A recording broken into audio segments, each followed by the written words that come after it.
Hello दोस्तों। तो आज हम 1 से लेकर 30 तक स्क्वायर करने वाले हैं। 1 का स्क्वायर 1 होता है, 2 का स्क्वायर 4 होता है, 3 का स्क्वायर 9 होता है, 4 का 16, 5 का 25, 6 का 36, 7 का 49, 8 का 64, 9 का 81, 10 का 100।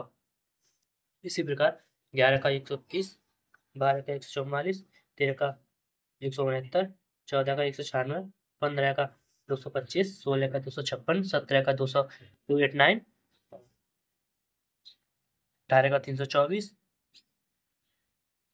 19 का 361, 20 का 400, 21 का होता है, 21 का होगा 441, 22 का होगा 484, और 23 का 529, 24 का 576, 25 का 625, 26 का 636, 27 का 27 का होगा 729, 28 का 784, 29 का 847, और 30 का 900।